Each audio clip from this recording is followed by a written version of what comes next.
नमस्कार। मैं विवेक सिंह। आज मैं श्राद्ध के विषय में तर्पण करने की एक सरल विधि आपके समक्ष ला रहा हूं, क्योंकि जो श्राद्ध है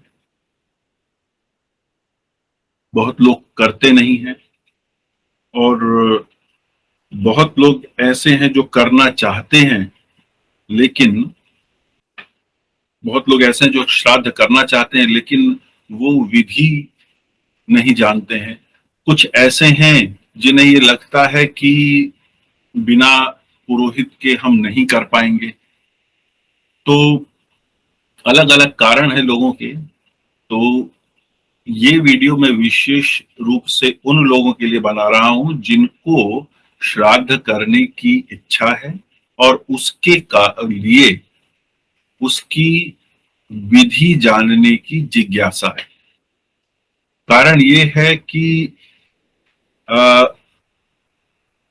कुछ न करने से करना आवश्यक है। हमारी संस्कृति में जो दिवंगत हमारे पूर्वज, हमारे सगे संगत संबंधी हैं, उनको हम कृतज्ञता स्वरूप नमस्कार करते हैं। उनके प्रति हम एक श्रद्धा का भाव रखते हैं, और जो कार्य श्रद्धा से किया जाए वही श्राद्ध है। और उसके पीछे एक जो कारण है वो यह है कि हम जब इस संसार में रहते हैं तो हमारा कई लोगों से मेल जोल होता है, उनसे लेन देन होता है। माता पिता जन्म देते हैं, परिवार होता है, घर मकान इत्यादि विरासत में मिलता है। अर्थात हमें बहुत कुछ ऐसा मिलता है जो हमने स्वयं अपने परिश्रम से अर्जित नहीं किया होता। और जब हमने अपने परिश्रम से अर्जित नहीं किया और हमें मिला, तो उनके प्रति कृतज्ञता का भाव रहना आवश्यक है। ये मानव से एक न्यूनतम अपेक्षा है, मिनिमम एक्सपेक्टेशन है। और इसलिए जब वे लोग जीवित होते हैं तो हम उनके स्थूल रूप के प्रति अपनी कृतज्ञता व्यक्त करते हैं, लेकिन जब वो दिवंगत हो जाते हैं तब भी कृतज्ञता प्रकट करनी चाहिए। और उस कृतज्ञता में हमारा प्रयास यह होता है या होना चाहिए कि जो भी दिवंगत है वह मोक्ष को प्राप्त करे। अर्थात जो आत्मा का अंश किसी व्यक्ति में होता है और जिसके कारण वह जीवित माना जाता है, जब वह शरीर छोड़ देता है तो वह आत्मा का अंश परमात्मा से जुड़ जाए, उसी में विलीन हो जाए, जिसका था उसी के पास चला जाए, इसके लिए हम प्रार्थना करते हैं।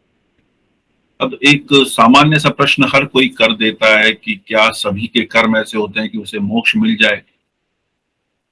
नहीं होते। लेकिन हमें प्रयास करना है, हमें प्रार्थना करनी है कि व्यक्ति के जीवन में जो भी नकारात्मकताएं रही हों, प्रभु उन्हें क्षमा करके उन्हें मुक्त करना। ये हमारी प्रार्थना है उनके लिए, क्योंकि उन्होंने किसी के साथ भी बुरा किया हो सकता है, लेकिन हमारा यदि हित किया है तो ये हमारा कर्तव्य है कि उनके प्रति कृतज्ञता व्यक्त करें। और वैसे भी हम जहां जन्म लेते हैं, जिस परिवार में, जिस परंपरा में जन्म लेते हैं, वहां के सुख का भी भोग करते हैं, वहां की सुविधाओं का भी भोग करते हैं। तो जिनके कारण वो मिली है उनकी अंतिम सुख अर्थात मोक्ष के लिए प्रयास करना आवश्यक है।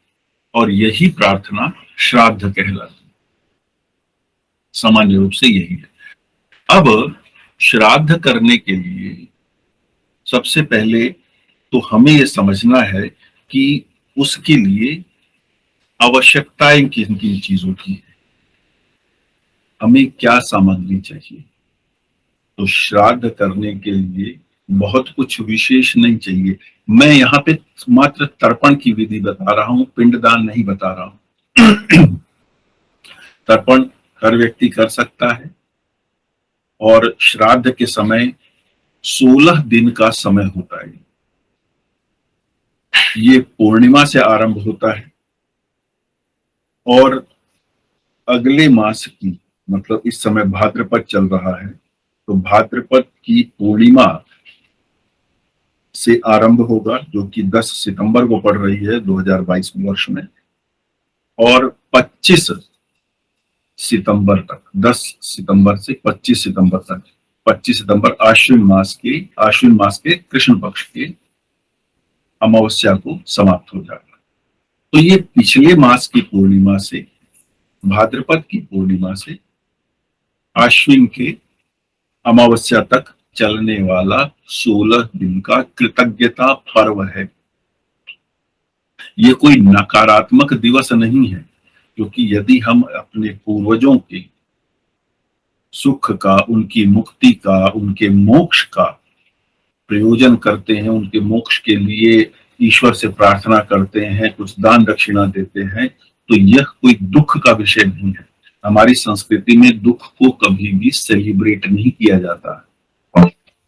हमारी संस्कृति में दुख को कभी सेलिब्रेट नहीं किया जाता। तो ये जो लोगों की समझ है कि श्राद्ध एक नकारात्मक या दुख का पर्व है या अशुभ पर्व है, नहीं। जिन्होंने हमें जन्म दिया, जिस कुल में, जिस परंपरा में हमने जन्म लिया, और जैसा कि मैंने कहा कि जिनके सुख सुविधाओं का, दी गई सुख सुविधाओं का उपयोग हमने किया, जिनके पढ़ाने पे हम पढ़े, हमारे जीवन में आगे जितने भी कार्य थे उन्होंने किए, यदि हम उनके मोक्ष की प्रार्थना कर रहे हैं तो वो अशुभ कैसे हो सकता है? ये तो कर्तव्य है। हाँ, ये अवश्य है कि ये 16 दिन उनको समर्पित हैं, और जब समर्पित हैं तो हम कोई और कार्य नहीं करते थे, इसलिए ये एक मान्यता चल पड़ी कि श्राद्ध में कोई नया कार्य नहीं करना चाहिए। लेकिन समय बदलता है, समय की आवश्यकताएं बदलती हैं, तो उसमें ये परिवर्तन आते हैं। तो क्या करना चाहिए? इन 16 दिन हमारा भाव कृतज्ञता रूप रहना ही चाहिए। हम जो भी करें मनसा, कम से कम मन से उसे अपने पितरों को समर्पित करें। ये आपका समय है, इसमें जो कुछ कर रहा हूं ये आपको समर्पित है, इसलिए अपना आशीर्वाद दीजिए। खैर, वो एक विषय है। बात यह है कि ये आरंभ कब हो रहा है? तो 10 सितंबर को आरंभ हो रहा है, भाद्रपद मास की पूर्णिमा को, और यह आश्विन मास की अमावस्या को समाप्त हो जाएगा। 16 दिन क्यों रखे गए हैं? 16 दिन के पीछे कारण यह है कि हमारा जो पंचांग है, जो उसमें जो तिथि व्यवस्था है, उसमें 16 तिथियां होती हैं। 15 कृष्ण पक्ष की, 15 शुक्ल पक्ष की, 15 अंधेरे की, 15 उजाले की। लेकिन ये तो 15-15 30 हुई, तो 16 कैसे कह रहा हूं? 16 यहाँ पे इस हिसाब से कि प्रथमा, द्वितीया, तृतीया, चतुर्थी, पंचमी, षष्ठी, सप्तमी, अष्टमी, नवमी, दशमी, एकादशी, द्वादशी, त्रयोदशी, चतुर्दशी, ये 14 तारीख तो कृष्ण पक्ष में भी इसी नाम से आती हैं और शुक्ल पक्ष में भी इसी नाम से आती है। लेकिन जब पूर्ण चंद्र होता है वह पूर्णिमा कहलाती है, और जब चंद्रमा नहीं दिखाई देता वह अमावस्या कहलाती है। तो 2 दिन ये हो गए, तो ये 16 दिन है। अब इन 16 दिन का क्या महत्व है कि कोई ना कोई हमारा सगा संबंधी, हमारा पूर्वज, हमारा कोई रिश्तेदार इन्हीं तिथियों में से किसी एक तिथि में दिवंगत हुआ होगा, किन्हीं भी कारणों से। प्राकृतिक कारण है या अप्राकृतिक कारण है, एक्सीडेंटल है, नेचुरल डेथ है, जो भी है, लेकिन होगा इन्हीं किन्हीं तिथियों में। तो परंपरा क्या है कि जिस तिथि में जो दिवंगत हुआ है, उस तिथि में उस रिश्तेदार का, उस सगे संबंधी का श्राद्ध करने की व्यवस्था दी गई है। और एक अमावस्या है जो अंतिम दिन होता है। उस दिन हम सभी दिवंगतों की, सभी पितरों की का जो तर्पण, पिंडदान या श्राद्ध जो भी कहिए वो कर सकते हैं। तो जो अमावस्या का दिन है उस दिन तो हम सभी का कर सकते हैं। बाकी दिन जो कि पूर्णिमा से शुरू होता है और चतुर्दशी तक चलता है, उसमें उस दिन विशेष पे जो व्यक्ति दिवंगत हुआ है, जो सगा संबंधी दिवंगत हुआ है, उसका श्राद्ध किया जाता है। तो यदि हमें पता है कि किस दिन किसका देहांत हुआ था, तो उस दिन उस तिथि पे उसका श्राद्ध किया जा सकता है। तिथि मतलब यहाँ पे प्रथमा, द्वितीया, तृतीया, चतुर्थी, वो चाहे किसी भी महीने में हुई हो, लेकिन तिथि ये है। यहाँ मास की बात नहीं है, तिथि की बात है। लेकिन यदि मान लीजिए 5-6 संबंधी हैं और अलग अलग दिन पे हैं और वो 5-6 दिन सबके लिए कर पाना संभव नहीं है और इच्छा ये है कि हम सभी का करें श्राद्ध, तो फिर अमावस्या में सभी का श्राद्ध किया जा सकता है। इसीलिए उसे सर्व पितृ श्राद्ध कहा जाता है या महालय कहा जाता है। उस दिन हम अपने समस्त पितरों का एक ही दिन में श्राद्ध कर सकते हैं।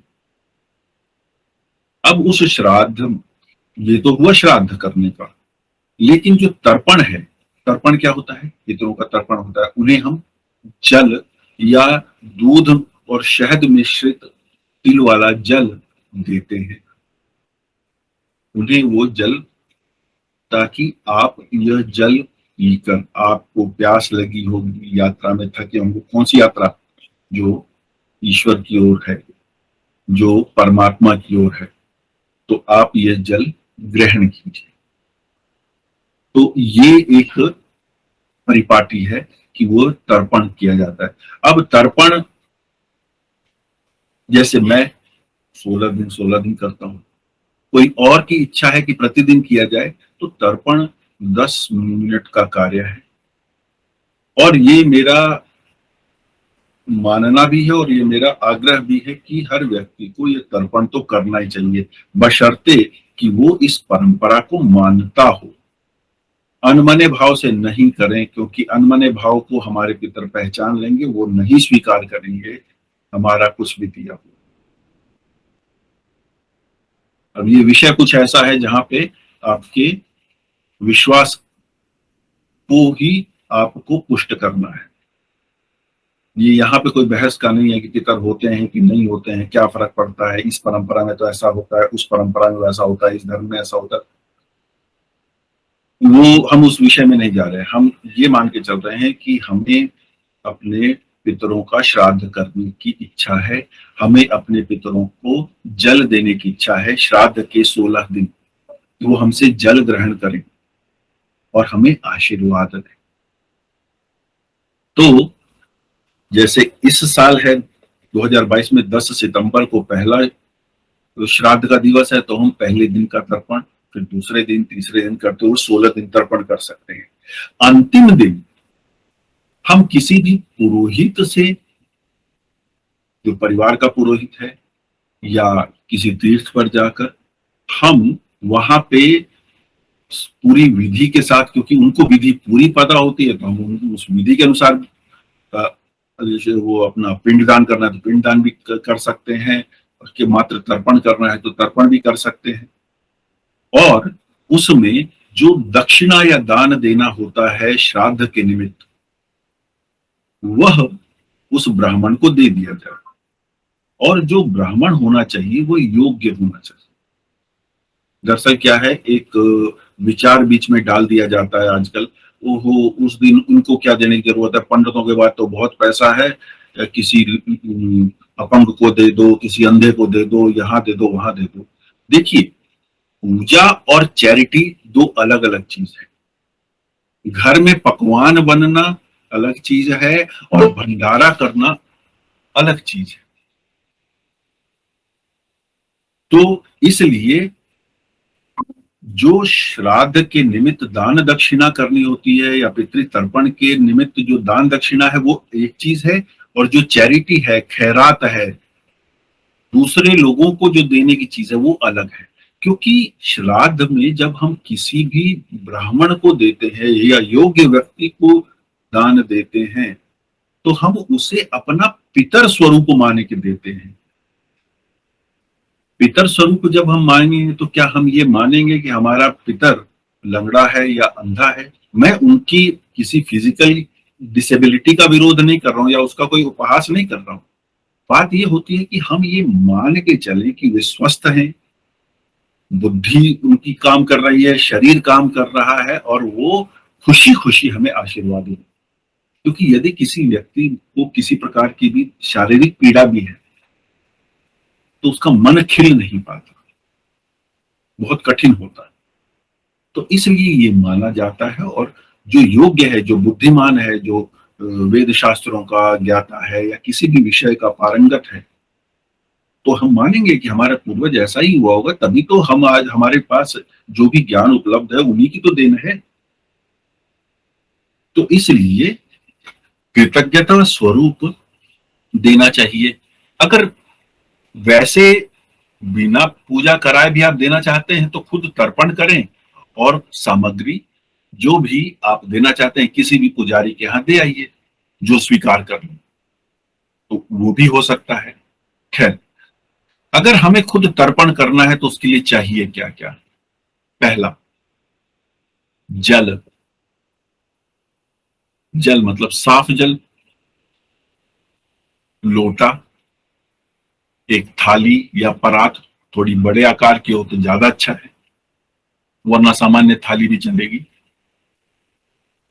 अब ये होनी कैसी चाहिए? ये होनी चाहिए पीतल, तांबे, कांसे की। पीतल या तांबा या कांसे की, क्योंकि सोना चांदी की नहीं कहूंगा, क्योंकि सोना चांदी तो आजकल के समय में असंभव है कि सोने चांदी की पात्र हमारे पास हों, अगर है भी तो वो नहीं निकाले जाते। खैर, तो रिकमेंडेड जो है या प्रिस्क्राइब्ड कहेंगे जिन्हें, तो उसमें है पीतल का बर्तन या तांबे का बर्तन या फिर कांसे का भी हो सकता है, पर पीतल सर्वोत्तम और तांबा सामान्य रूप से अच्छा माना जाता है।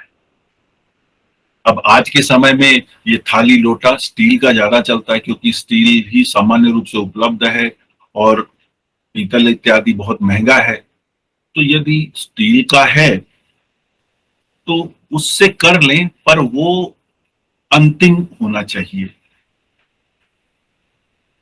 अगर संभव है, पीतल के पात्र हैं, पीतल का लोटा है या तांबे का लोटा, तांबे की थाली है, वो उसका प्रयास कर।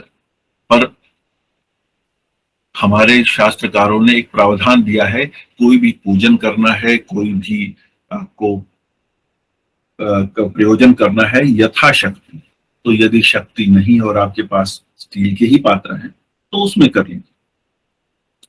एक अलग बड़े पात्र में थोड़ा सा जल अधिक मात्रा में ले लीजिए। मैं सिर्फ जल से तर्पण करना बता रहा हूं, क्योंकि उसमें भी कई प्रकार के तर्पण हो सकते हैं और ये विषय बहुत लंबा हो सकता है। तो मैं जल से तर्पण की बात कर रहा हूं। तो उसमें आपको एक थाली लेनी है, जल लेना है, थाली या परात, जल, लोटा। अगर तिल हैं तो तिल ले लीजिए काले, थोड़ा सा चावल अलग से ले सकते हैं तो चावल ले लीजिए, अक्षत, वो जो टूटे हुए चावल ना, और थोड़ी सी हल्दी। ये तो चाहिए सामग्री। समय, जब सूर्य उदय हो चुका हो, सूर्य पूरा जब तक नहीं उगा है तब तक नहीं करना है। करना कब है? जब सूर्य उगा हुआ हो। अब एक साफ स्थान अपने लिए तय कर लीजिए। ऐसा स्थान होना चाहिए जहां से सूर्य आप देख सकें और सूर्य की किरणें आप पे पड़ सकें, उस जैसी तो कोई बात ही नहीं, क्योंकि सूर्य आत्मा के कारक हैं, सूर्य ही ऊर्जा के कारक हैं। सूर्य के कारण ही यहाँ पे वनस्पति है और वनस्पति के कारण व्यक्ति भोजन कर पाता है, इसलिए जीवन भी उसी से चल रहा है। इसलिए सूर्य को नमस्कार करना चाहिए। तो सूर्य की उपस्थिति हो और ये सामान आपके पास है, आपने स्नान किया हो, इतना पर्याप्त है। अब मैं इसके अतिरिक्त ज्यादा सामग्री नहीं बताऊंगा। हाँ, किसी के पास कुशा की बनी हुई पवित्री है, जो पूजा में वो एक घास सी की अंगूठी बना के पुजारी पहना देते हैं, यदि वो संभव है तो पवित्री पहन लीजिए। नहीं भी है तो कोई बात नहीं, जो वही जैसा मैंने बताया कि यथाशक्ति जो सुलभ है उससे ही तर्पण किया जा सकता है। अब तर्पण करने के लिए सबसे पहले हम हाथ को समझेंगे। ये हाथ, इस हाथ में 5 तीर्थ हैं। ये जो कलाई है जिसपे ये हाथ हथेली घूम रही है, ये ब्रह्म तीर्थ है। ब्रह्म तीर्थ, ये जो मणिबंध है यहाँ पे ये मुट्ठी है, ये जो है ये देव तीर्थ है। ये ब्रह्म तीर्थ है और इसी ठीक सामने जो उंगलियां हैं चारों, ये देव तीर्थ है। ये जो हथेली है, ये जो हथेली है इसे अग्नि तीर्थ कहते हैं। और फिर ये जो हिस्सा है, ये वाला, अगर मैं इसको मोड़ूं तो ये जो हिस्सा दिखाई दे रहा है इसे काय तीर्थ कहते हैं। काय, कबूतर वाला क, काय, काय तीर्थ कहते हैं। और इसके ठीक उलट ये जो है, इस पहली उंगली और अंगूठे के बीच में ये जो स्थान है, इसको पितृ तीर्थ कहते हैं। तो ये हो गया ब्रह्म तीर्थ, ये हो गया देव तीर्थ, ये हो गया अग्नि तीर्थ, ये हो गया काय तीर्थ और ये हो गया पितृ तीर्थ। तो जब हमें तर्पण करना है, अब ये देखिए समझिए, ये अग्नि तीर्थ है। हम जब भी कुछ भी सामान लेते हैं वो इस अग्नि तीर्थ पे आता है। अग्नि क्यों? क्योंकि अग्नि में विशेषता है, ये ऊर्जा देती है। अग्नि किसी भी चीज को तपाकर शुद्ध कर देती है। इसीलिए हम इस पहले अपनी हथेली पे लेते हैं, ये अग्नि तीर्थ है।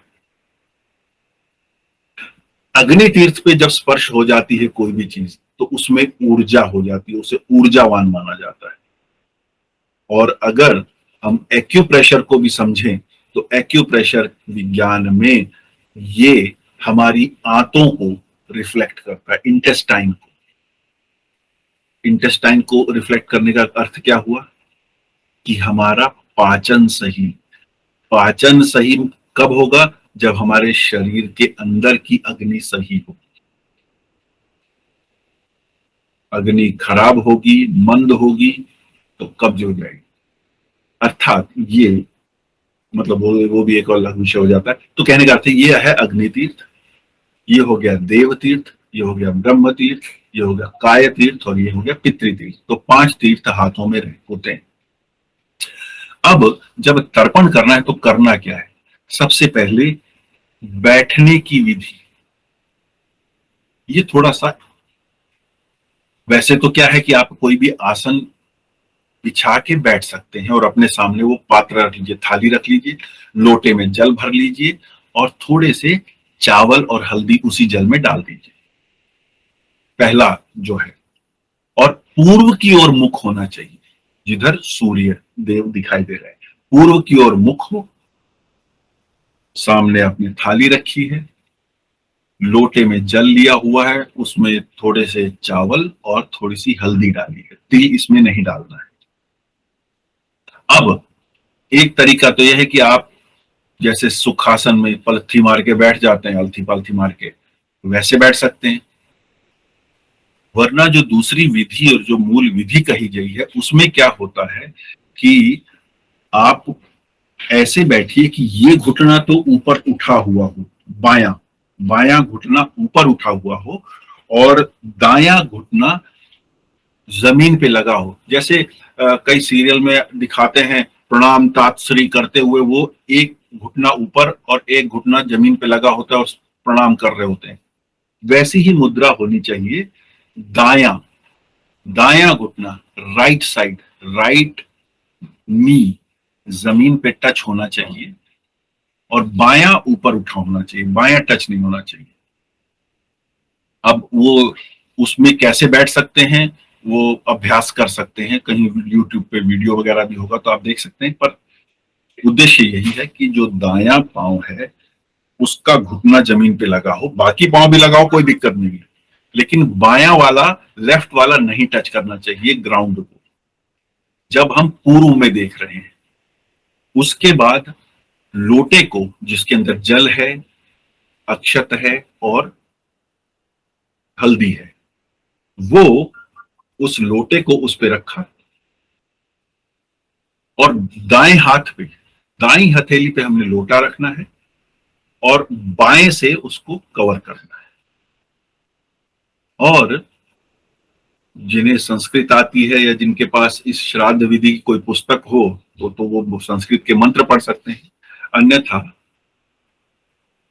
मात्र ये कहा जा सकता है कि आज इस शुभ दिन में, इस श्राद्ध के अवसर पर मैं समस्त देवी देवताओं का आह्वान करता हूं कि वो यह तर्पण स्वीकार करें। यानी कि पहला तर्पण हम करेंगे देवी देवताओं के लिए।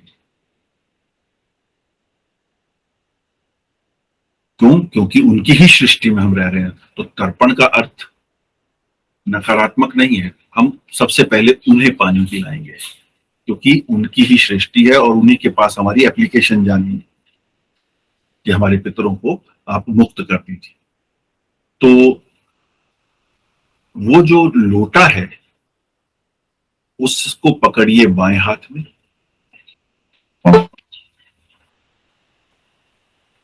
लोटे को बाएं हाथ में पकड़ना है और जो हथेली है उसको, जो पितृ तीर्थ है, पितृ तीर्थ को नीचे की तरफ कर लीजिए, थाली की तरफ या उस परात की तरफ उसका डायरेक्शन हो, और इधर से धीरे धीरे जल की पतली धार डालिए और समस्त देवी देवताओं को यह तर्पण स्वीकार हो।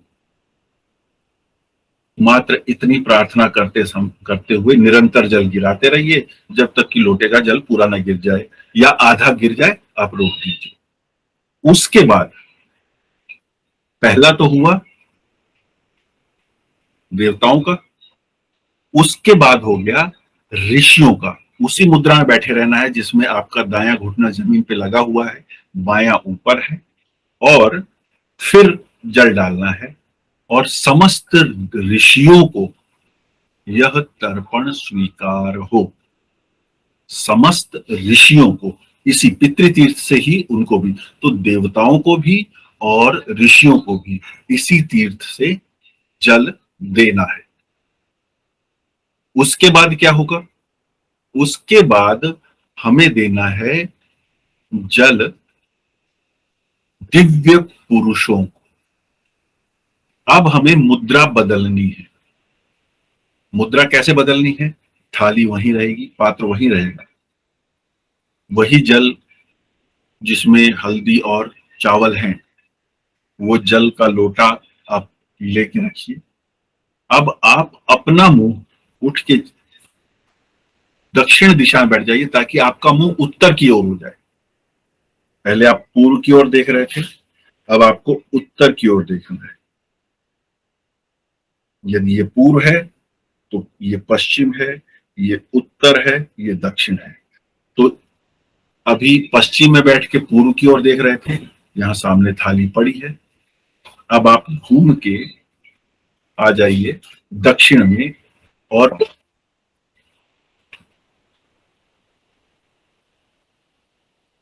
दक्षिण में आ जाइए और उत्तर की ओर देखना आरंभ कर दीजिए। अब उसी प्रकार की जो भी दिव्य पुरुष हैं जितने भी दिव्य पुरुष हैं, सनक सनंदन इत्यादि, वो दिव्य पुरुषों में आते हैं, उनको भी हमारा तर्पण स्वीकार हो। लेकिन उनको जल कैसे डालना है? उसी तरह लोटे से वही हल्दी और अक्षत वाला जल डालना है। लेकिन अब जैसे हम देवताओं के लिए ऐसे हथेली कर रहे थे, मुंह सामने से नीचे गिरा रहे थे, अब क्या करेंगे कि हथेली को थोड़ा सा यूं कर लेंगे और ये इस तरह, ताकि इधर से जल गिरे। जब हम इसमें गिराएं तो जल इधर से गिरे। यह दिव्य पुरुषों के लिए है। और हम उत्तर की तरफ देखते हुए, अच्छा, उत्तर की तरफ देखते हुए यह जल नीचे गिराएंगे और कहेंगे कि समस्त दिव्य पुरुषों को यह तर्पण स्वीकार हो। और थोड़ी देर निरंतर यही बोलते रहेंगे और थोड़ा सा जल गिरा देंगे, आधा लोटा या एक लोटा जो भी गिरा पात्र के अंदर, थोड़ा ही गिराइए। लेकिन इसमें बैठना कैसे है? इसमें हमें दोनों पांवों पे बैठना है, घुटना कोई जमीन पे नहीं लगना है। जैसे हम बस बैठ जाते हैं, कहीं भी इंतजार करना है, या सामान्य, मैं वो शब्द बोलना नहीं चाहता, पर मान लीजिए शौच की मुद्रा में जब हम बैठते हैं तो जिस तरह बैठे हैं, हमें बैठना उस तरह है। मतलब हमारे पांव ही जमीन पे हो, घुटना हमारा जमीन पे नहीं लगना चाहिए, हमारा मुंह उत्तर की ओर होना चाहिए, पात्र हमारे सामने रहे। और ये जो दिव्य मनुष्य तीर्थ है, काया तीर्थ है, काय तीर्थ है, इससे जल नीचे गिराएं और ये कहते हुए कि जितने भी दिव्य पुरुष हैं वो हमसे ये मेरा यह तर्पण स्वीकार करें। अब ये भी हो गया। अब आती है बारी हमारे पितरों की। अब पितरों के लिए क्या करना है? डायरेक्शन फिर उल्टा करना है। जैसे क्या है, पहले सामने पूर्व था, पूर्व की ओर देख रहे थे, पश्चिम, फिर हमने उत्तर की तरफ देखा, दक्षिण में बैठ के। अब रिवर्स हो जाएगा, इधर बैठ जाइए ताकि आपका मुंह दक्षिण की ओर हो जाए, क्योंकि जो दिवंगत हैं उनकी दिशा दक्षिण है। देवता पूर्व या उत्तर की ओर होते हैं, दिव्य पुरुष उत्तर की ओर होते हैं, लेकिन जो दिवंगत होते हैं वो दक्षिण की तरफ होते हैं। तो अब हमारा मुंह दक्षिण की ओर हो जाएगा। अब यहां बैठे थे दक्षिण में, इधर से चल के आए और इधर बैठ गए, तो हमारा मुंह अब दक्षिण की ओर हो गया। हम दक्षिण दिशा को देख रहे हैं, पात्र हमारे बीच में ही है, सामने ही। और अब जैसे हम देवताओं का तर्पण करने के लिए दायां घुटना हमने जमीन पे लगाया था, अब बायां घुटना जमीन पे लगेगा, दायां ऊपर रहेगा, उठा हुआ रहेगा। और उसमें हम तर्पण अब इधर से करेंगे। ये फर्स्ट फिंगर और थंब के बीच में जो ये जगह है, इससे करेंगे। थोड़ा सा इधर ऐसे की ओर टेढ़ा कर लेंगे ताकि जब जल गिराएं तो इधर। लेकिन अब जल कौन सा गिराना है? अभी जो देवता का तर्पण किया और दिव्य पुरुषों का और ऋषियों का जो तर्पण किया, उसमें हमने हल्दी और चावल मिले हुए जल से तर्पण किया। यह हल्दी चावल नहीं भी डालेंगे तो साफ जल से ही करना है।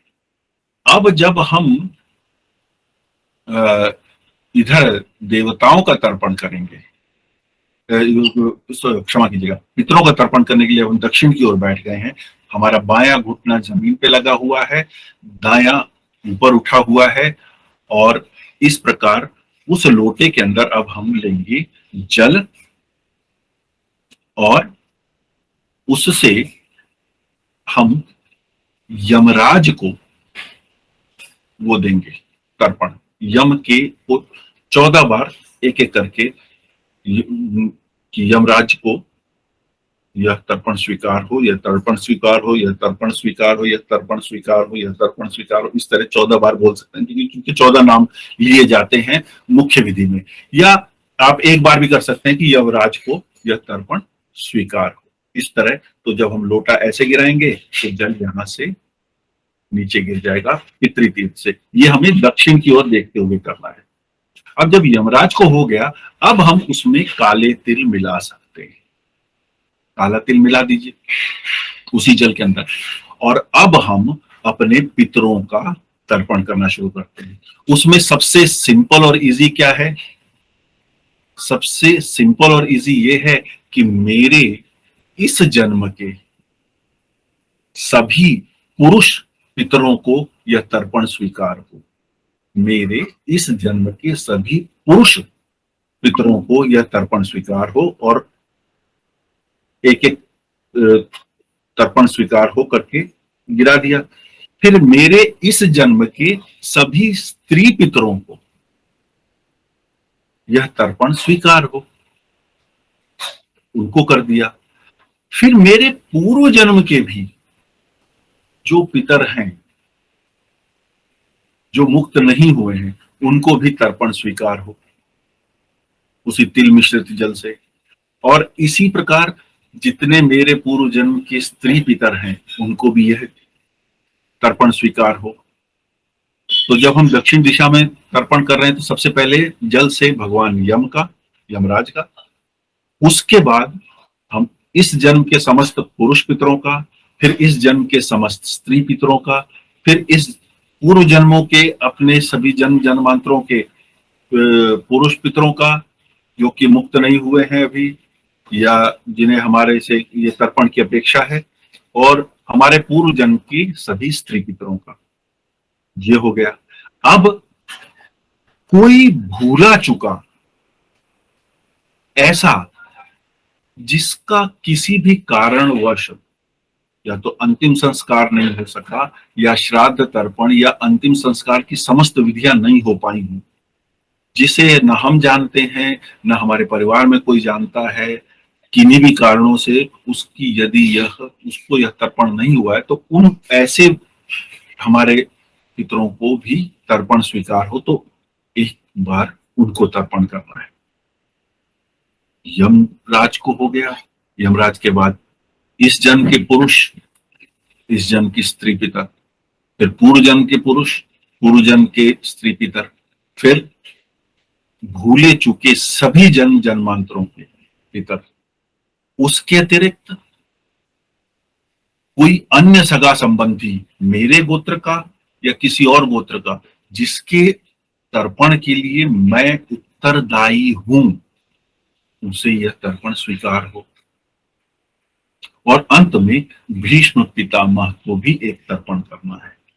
तो यमराज को, इस जन्म और पूर्व जन्म के पुरुष व स्त्री पितरों को, भूले चूके को, और ऐसा जिसे हम नहीं जानते और जो हमें से अपेक्षा रखता है वो, और फिर भीष्म पितामह को, इनको इस पितृतीर्थ से तर्पण करके यह तर्पण स्वीकार। फिर आप खड़े हो जाइए और साफ जल लेकर फिर पूर्व की ओर मुंह कीजिए, और जल, एक लोटा जल भगवान सूर्य को नमस्कार करते हुए उसी पात्र में गिरा दीजिए। अब वो जल कब और कितना गिराना है वो आप अनुभव से सीख जाएंगे, थोड़ी थोड़ी मात्रा में करके उसको कर सकते हैं। तो ये विधि पहले दिन हो सकता है आपको 15 मिनट लग जाए, अगले दिन आपको 8 मिनट लगेगा, और फिर आपको शायद 5 मिनट भी ना लगे, कि ये विधि आप कर सकते हैं। और ये 16 के 16 दिन स्वयं करनी चाहिए। और एक चीज और है, सामान्य स्थितियों में क्या होता है कि पितृ तर्पण हम रोज कर सकते हैं। हम यह तर्पण की जो विधि है जो मैंने बताई है, ये हम रोज कर सकते हैं, श्राद्ध है चाहे नहीं है। लेकिन क्या होता है, उनमें कुछ निषेध आ जाते हैं कि इस दिन ये नहीं करना है, इस दिन घर में तिल का इस्तेमाल नहीं होना चाहिए तर्पण में, ऐसा है वैसा है। लेकिन जो श्राद्ध के 16 दिन होते हैं उसमें ये निषेध की छूट है। श्राद्ध के दिनों में कोई इस प्रकार का निषेध नहीं, क्योंकि वो दिन ही पितरों के लिए। तो इस दिन ये नहीं करना चाहिए या उस दिन वो नहीं करना चाहिए, इस बात का कोई भी वहम, कोई भ्रम नहीं रहता। तो ये हो गई एकदम सरल विधि अपने पितरों का तर्पण की, और जो कि हम 10 सितंबर से आरंभ करके 25 सितंबर को समाप्त कर सकते हैं। अब इसमें क्या होता है कि कुछ लोग यज्ञोपवीत पहनते हैं, पहनना चाहिए कुछ पर किन्हीं कारणों से, या किसी लज्जा के कारण या अज्ञान के कारण या किसी विरोध के कारण या किसी भी वजह से नहीं पहनते। पर जब जो लोग जनेऊ पहने हैं उनको ये क्रिया करते हुए जनेऊ का भी ध्यान रखना है, क्योंकि हर बार में जनेऊ की स्थिति बदल जाएगी। सामान्यतः क्या होता है, जनेऊ बाएं कंधे पे होता है और दाईं कमर तक जाता है, ऐसे बाएं कंधे से दाईं कमर, यह सामान्य स्थिति है। जब हम देवताओं का और ऋषियों का पूर्व दिशा में इस प्रकार देव तीर्थ से तर्पण करेंगे तो हमारा जनेऊ इसी स्थिति में रहेगा, सामान्य स्थिति में रहेगा। जब हम उठकर उत्तर की ओर देखेंगे और दिव्य पुरुषों का तर्पण करेंगे काय तीर्थ से, इससे काय तीर्थ से जब हम दिव्य पुरुषों का तर्पण करेंगे तब हमारा क्या होगा, तब हमें जनेऊ एकदम माला की तरह पहन लेना है। मतलब कमर से ऐसे उठाना है और यूं कर लेंगे तो माला की तरह होगा, इसको बोलते हैं कंठी मुद्रा। तो माला की भांति पहन लेना है जब हम दिव्य पुरुषों का तर्पण कर रहे हैं। और जब हम भगवान यमराज का और पितरों का तर्पण करने के लिए दक्षिण की ओर बैठते हैं तब ये रिवर्स हो जाएगा, दाएं कंधे के ऊपर से बाएं कमर तक, पहले से ठीक रिवर्स। तो जो पितृ कार्य किए जाते हैं, जो पितरों के कार्य किए जाते हैं, जो श्राद्ध के कार्य किए जाते हैं, तो जब हम पितरों का पिंडदान इत्यादि करते हैं तब जनेऊ विपरीत उसमें दाएं कंधे पर पहना जाता है। तो दाएं कंधे की ऊंचाई से और बाएं कमर की ओर। और जब ये हमने जब अपने पितरों का तर्पण कर लिया, फिर जब हम दोबारा से भगवान सूर्य को जल देने के लिए और नमस्कार करने के लिए आते हैं तो फिर हमें जनेऊ सामान्य स्थिति में यानी कि दाएं कंधे बाएं कंधे पर रख के और दाईं कमर तक ऐसे करना है, सामान्य स्थिति बनाना है। यानी कि पितरों का जब हम तर्पण कर रहे हैं तो दाएं कंधे के ऊपर होना चाहिए जनेऊ। जब हम सामान्य स्थिति में रह रहे हैं या देवताओं का कर रहे हैं तब बाएं कंधे पर, जो कि स्टैंडर्ड है, जो कि सामान्य स्थिति का है। और जब हम दिव्य पुरुषों का उत्तर की ओर मुंह करके कर रहे हैं तर्पण, तब वो माला की भांति पहन लेना है। तो ये सामान्य सी तर्पण की विधि थी और ये मेरा एक आग्रह है कि यह तर्पण हम सभी को करना ही चाहिए। और ये 16 दिन है, 5-10 मिनट लगता है। अब किसी के मन में ये प्रश्न आ सकता है कौन ये करने का अधिकारी है, तो जी तर्पण तो कोई भी कर सकता है।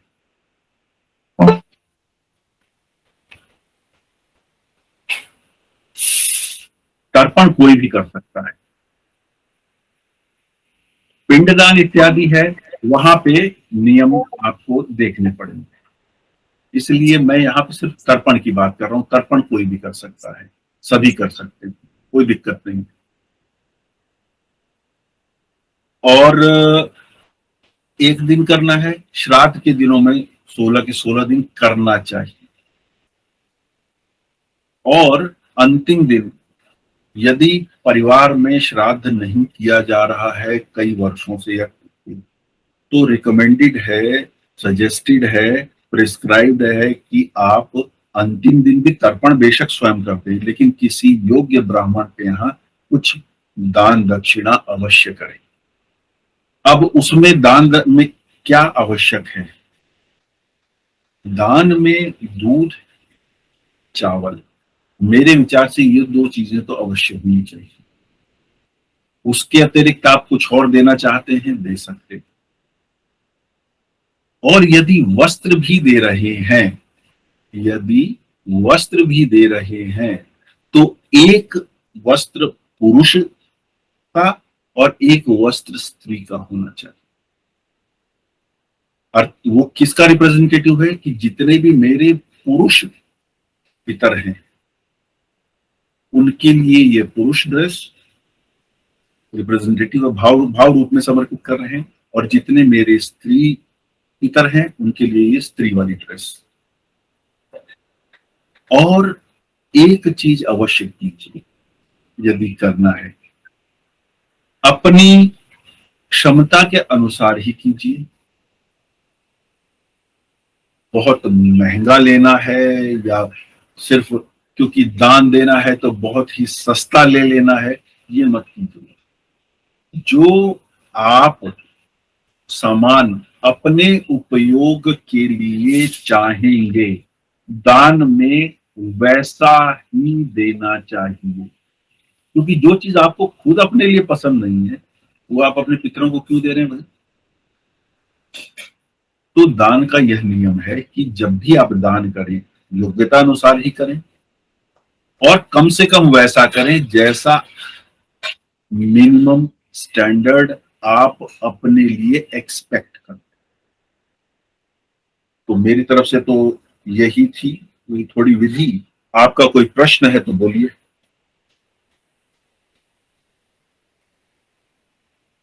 किसी का प्रश्न है तो बोलिए।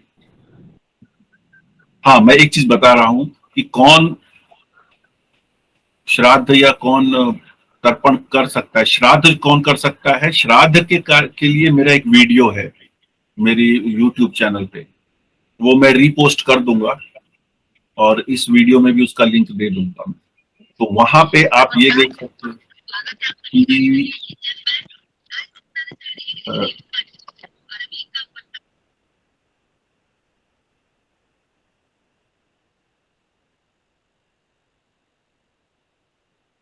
तो उसमें आप देख सकते हैं, पढ़ सुन सकते हैं कि कौन श्राद्ध कर सकता है। यहां मैंने मात्र तर्पण की बात, और वो भी सामान्य तर्पण विधि जो कि हर कोई कर सकता है और सब हर किसी को करनी चाहिए। Like for sister in law अगर हमें करना हो तो उनके लिए भी किया जाता है? सिस्टर इन लॉ, अब वो सिस्टर इन लॉ तो मतलब अंग्रेजी की में नहीं समझ में आएगा। अच्छा, वो नंद ननद के लिए तो क्या हाँ जी, ननद का कोई मतलब उनके परिवार में कोई करने वाला नहीं है, या वो अभी मतलब नहीं करने वाला? कोई बात नहीं, किया जा सकता है। हाँ जी, किया जा सकता है, किया जा सकता है उनके तो लिए। श्राद्ध भी करना पड़ेगा? नहीं, श्राद्ध करने की आवश्यकता नहीं, तर्पण करिए उनको। अगर ठीक है, उनका तो फिर श्राद्ध तो नहीं हुआ है, उनका श्राद्ध भी नहीं हुआ है क्या? नहीं, रिलीजन फैक्टर, अच्छा, श्राद्ध भी नहीं हुआ। हाँ जी, तो फिर इस फरवरी में ही डेथ हुई थी। अच्छा, अगर मैं ये कहूँ तो सोचा था कि श्राद्ध कर देते हैं हम लोग, यहाँ पर कर देते हैं, बट हाँ, नहीं कर पाए। तो वो एक मुस्लिम फैमिली में है, तो इस वजह से। अच्छा अच्छा, नहीं उसमें किया जा सकता है, अपनी ओर से किया जा सकता है, कोई दिक्कत नहीं है। और उसमें ज्यादा डिटेल मिलेगी उस वीडियो में। फिर भी अगर कोई क्वेश्चन होगा तो फिर मैं बताऊंगा वो, क्योंकि उसमें तो जी मैंने वो वही सब कुछ मेंशन किया है कि कौन श्राद्ध कर सकता है और किसका कर सकता है। तो यदि कोई किसी का करने वाला नहीं है, तो जैसे कि मैंने इसमें भी तर्पण में बताया कि मेरा कोई भी संबंधी जो मुझसे अपेक्षा रखता है या कोई भी ऐसा जिसका श्राद्ध होना चाहिए, उसको यह तर्पण स्वीकार हो। ये जब हम अपने पितरों का तर्पण करते हैं तो उसमें मैंने ये बताया है, शायद बाद में आपने ज्वाइन किया तो हो सकता है वो मिस हुआ। ठीक है वो किया जा सकता है, कोई दिक्कत नहीं है। यदि कोई नहीं करने वाला है तो किया जा सकता है। जी, ठीक है, थैंक यू। अच्छा सर, एक जैसे आपने बोला भी कपड़े देने चाहिए, तो जैसे मान लो किसी के पितर 4 है या 5 है, क्या चीज? तो अगर जैसे पितर किसी के पितर 4 है या 5 है, जैसे हमारे 5 पितर है, ठीक है। और अगर हम मान लो उनकी हर तिथि पे कपड़ा ना दे और अमावस को दे, तो एक एक जोड़ा चलेगा या फिर पूरे 5 ही देने पड़े? नहीं, अब देखिए वही बात है, आपकी परंपरा में क्या चल रहा है। हम तो सर जैसे ब्याह शादी होती है तो पूरे 5 के कपड़े मंगवाते हैं, सबसे पहले उन्हीं के कपड़े खरीदते हैं। आपके लिए संभव है तो उनका 5 ही रखिए, ठीक है। मैं उस परंपरा को तोड़ने को नहीं कहूंगा।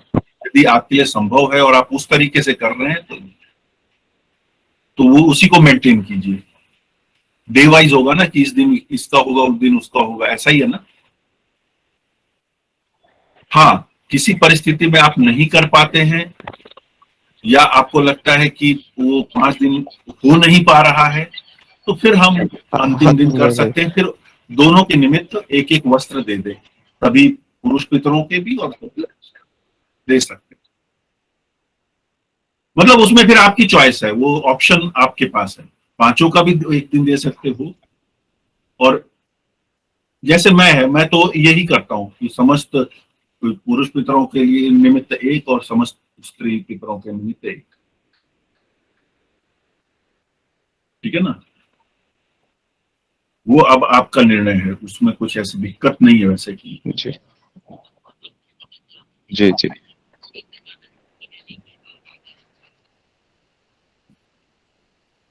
एकता जी, आपका कोई प्रश्न? वैसे तो आप एकदम एंड में आए हैं फिर भी कोई प्रश्न हो तो बताइए। मैंने बस अभी मैसेज देखा।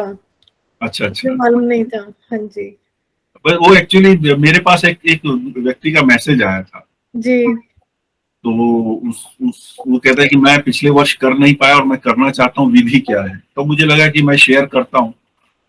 जी जी। वो व्यक्ति क्योंकि बेंगलोर में, और बेंगलोर में इस समय बाढ़ आई हुई है, तो वो शायद घर नहीं पहुंच पाया है इसलिए अटेंड नहीं किया उसमें। और मैं वीडियो शेयर करूंगा तो मिल जाएगा। ठीक है। तो मुख्यतः तो ये है कि ये 10 सितंबर से 25 सितंबर तक ये हमारा श्राद्ध पीरियड है, 16 दिन का होता है। जी और वो 16 दिन इसलिए होते हैं क्योंकि हम तिथि देखते हैं, प्रथमा द्वितीय तृतीया, किस दिन कोई दिवंगत हुआ, उस दिन उसका श्राद्ध या तर्पण करने की परंपरा है।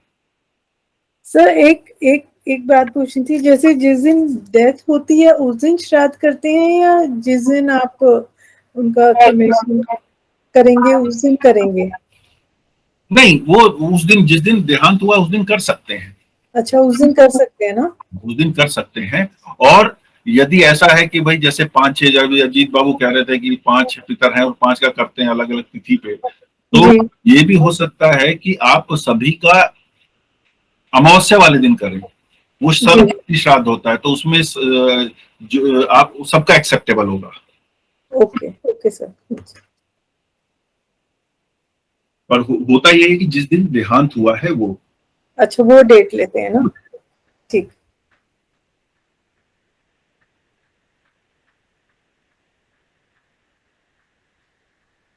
तो सही सर, लेंगे ना? जैसे जैसे मतलब हमारे पिताजी की डेथ उसको पहले दिन हुई थी और संस्कार उनका सप्तमी तिथि को हुआ था। हाँ। तो हम सप्तमी तिथि के हिसाब से श्राद्ध मनाते हैं। वही बात देखो, बात पता क्या है, एक आपके अगर आपका जो सिस्टम चल रहा है, मैं उस सिस्टम को चलाइए। यदि उसमें फिर कंफ्यूजन मत रखिए। ठीक है ना। जब आपने एक सिस्टम पकड़ा हुआ है तो उसमें कोई कंफ्यूजन नहीं रखना है।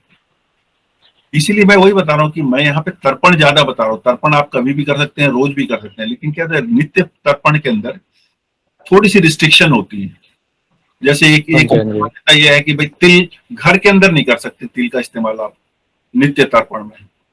ठीक है, लेकिन श्राद्ध के दिनों में इसकी छूट है। श्राद्ध के दिनों में आप घर में भी तिल का उपयोग कर सकते हैं, काले तिल का। तो जो परंपरा से चल रहा है वो ठीक है, कोई बात नहीं। क्योंकि श्राद्ध तो ये है कि जिस दिन प्राण गए हैं उस दिन से, जैसा कि मैंने जाना है, उस दिन से हम उनकी मुक्ति की कामना कर रहे हैं ना। हाँ, ये हो सकता है सर, जैसे हमारे पिताजी की डेथ शाम को कोई 7:30-8 बजे हुई थी रात को, तो इसलिए उनका अगले दिन मानना तय समझो हमारे यहाँ। जैसे भी कहा था सबने। वही कह रहा हूँ, वो तो मतलब जिस परंपरा से आपका चलता है उससे चलाइए, उसमें कोई दिक्कत नहीं है। जी जी जी। और करना आवश्यक है। हाँ जी, हाँ, वो तो मैं हर साल करता हूँ, वो सब उन्हीं की देन है। उसका बहुत प्रभाव होता है, बहुत प्रभाव होता है। हाँ जी। पर वही है कि ये गूंगे का गुड़ है, वो जो खाएगा बस उसे ही पता है, वो बता नहीं सकता। ये तो है।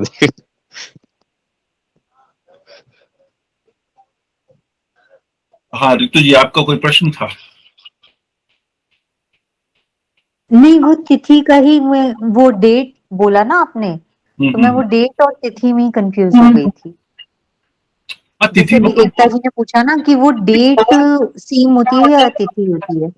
नहीं, मेरे ख्याल में डेथ और क्रीमेशन की, अच्छा डेट जी जी सर, डेथ जैसे शाम को लेट से हुई तो नेक्स्ट डे क्रिमेशन हाँ, के वो क्रीमेशन की बात कर रही थी। जी जी तिथि तो करनी तो तिथि ही कंसिडर है हमें, जो हाँ मतलब पंचांग की है, हाँ जी तो वो ओके। जैसे भी परंपरा से चल रहा है वैसे चला ही है। पर मतलब जो मेरा स्कूल ऑफ थॉट है उसमें यही है कि जिस दिन से प्राण निकले हैं हम तो उसी दिन से उनकी मुक्ति की कामना करेंगे ना। जी ओके। वो तो पार्थिव शरीर है जिसका हमने पंचतत्व में विलयन किया है, बाकी सारे तो। हाँ जी, ठीक है। वो अब सभा समाप्त की जाए, कोई प्रश्न होगा तो कभी भी पूछे जा सकते हैं। जी ठीक है। चलिए ठीक है, नमस्कार।